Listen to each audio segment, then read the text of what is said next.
The Lover's card. Okay, this one was a tricky one for me because this card is known to be representative of the planet Mercury and the sign Gemini. I, for myself, believe this to be a Sun in Leo card. I'll explain why. First, let me begin with why I believe the Gemini and Mercury aspect was put into this. Because first of all, Gemini in astrology represents community. It represents communication, represents ideas, thoughts.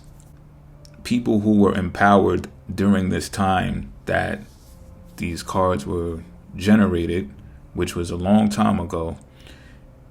It is believed to me that they were the type of people who wanted to keep things in the bloodline, in the family lineage, because Gemini also represents siblings, neighbors, all right? Siblings and neighbors. So that suggests to me that these bloodlines wanted to keep it in the family, and in order to do so, this is the first act of incest. Because this card is reflective of Adam and Eve in the story of the Garden of Eden, which would mean that these would be the two first individuals on Earth. And I'm not saying they were brother and sister, but the initial depiction of the Gemini in astrology is two twin brothers. All right. Sometimes they're seen as male and female as well. And Gemini does represent duality. Yes, it does. And that can be seen as several different things, such as the yin and the yang, binary, right? Male and female. And that's where I believe the whole Gemini and Mercury thing comes into play. Also, Gemini represents the gates. So the gates like open up with the two pillars, the ability or the opportunity for two separate entities to communicate. Okay, I get that part. See, the thing with me though is when I look at the card, the astrological sign just don't match up to me. So the first thing I want to say about the card is the heavy emphasis put on the sun, which again, the sun is represented by Leo, it's ruled by Leo, it rules over Leo. And the heart chakra is also represented in this card. Why wouldn't it be the crown chakra? Why wouldn't it be the throat chakra even, right? Communication, Mercury, Gemini. Instead, it's represented by the heart chakra. And for me, Gemini is just too heady of a sign to make the mental and heart connection to make a decision such as the decision that Adam and Eve had made in the Garden of Eden.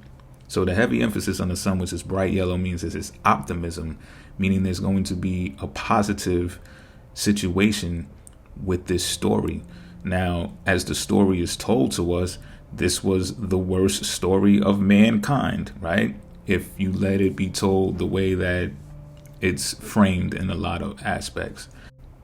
I look at this picture and I see a soul contract. I see this angel bringing these two individuals together as soulmates to set a proposition rather than being under a directive that the story tells, the directive that God had gave them. And the sun also in astrology represents free will. Now, when you're put under a directive, you have no ultimatum. There is no free will. You are not given the proposition to decide for yourself.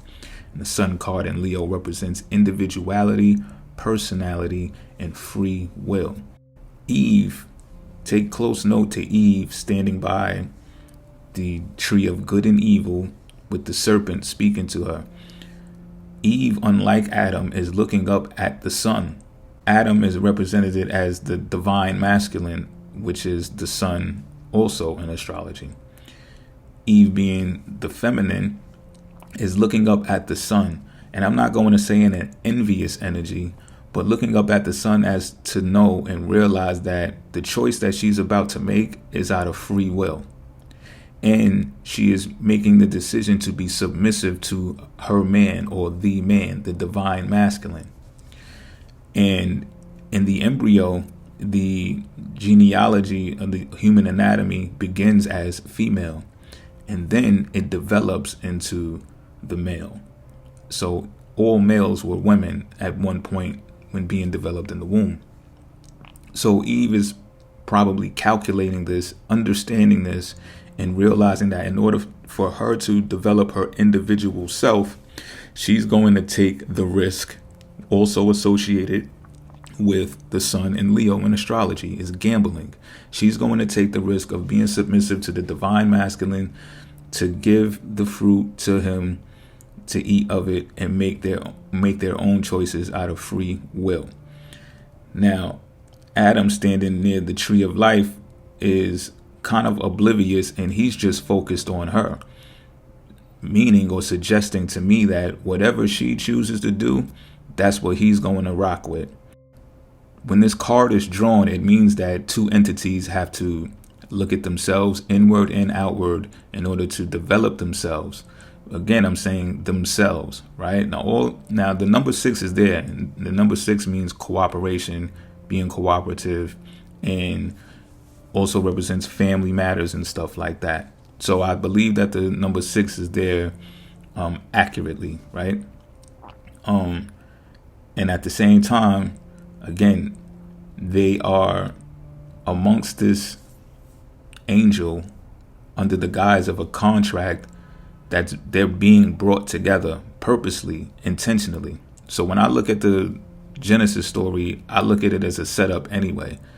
And the serpent is telling Eve, is providing clarity to Eve, is providing truth to Eve, and stating that God doesn't want you to do this because God doesn't want you to have the knowledge of good and evil. Point blank, period. And the only way to find that out is to go through with the soul contract, because nothing else exists at this time. So was it true? Yes, it was true. We know in modern times today that we do know the knowledge of good and evil based upon the decision that was made here. It was made upon free will. It was not under the guise of a directive, because you can't have free will when someone gives you a directive. So for me, the sun shouldn't have even been in this card at all if free will wasn't an option for them to make their own choice. The sun in Leo also represents creativity, so they ended up creating children from this union, correct? And it also represents romance and dating. The term the lovers, I don't see how that's associated with Gemini at all. Apart from the duality part, right? So you're taking a gamble, you're taking a risk. And we look at modern day relationships and we see that even when there are parents who have children, when you're married, that's more of a Saturnian thing, because that means commitment. There's no Venus symbology in this card that represents love in general. It's just a big old sun in the sky. So we know from that this was a gamble, this was a risk, this was based on speculation, but this was also from the joy of their heart. The heart chakra is also represented in this card. So now when you turn this card upside down in reverse, right, it also represents positivity and production. So when you pull the sun card in the tarot, you can reverse that card as well, and it still ends up being a good interpretation. So that also signals to me that this is a sun and a Leo card. Because what happens here is, again, you got to develop from the inside and outside as an individual, though. So when two people come together and they are their best optimal selves, that's how they end up making a choice based on clarity about who they are as individuals, not the union. The heart chakra is also green, and notice that the two are standing on top of green grass vegetation. Green is reflective of the heart chakra as well. So is the serpent, and so is the leaves that are adorning the tree of good and evil. There's green inside of the headdress of the angel. Fire as well. Red, orange means optimism, activity, and taking action. The wings are red, adorned in passion, representing passion, action. So again, but the yellow, the heavy emphasis on the sun being an optimistic symbol, means that this decision, this whole story, this whole depiction is a story that is a positive one. So that's my interpretation of it.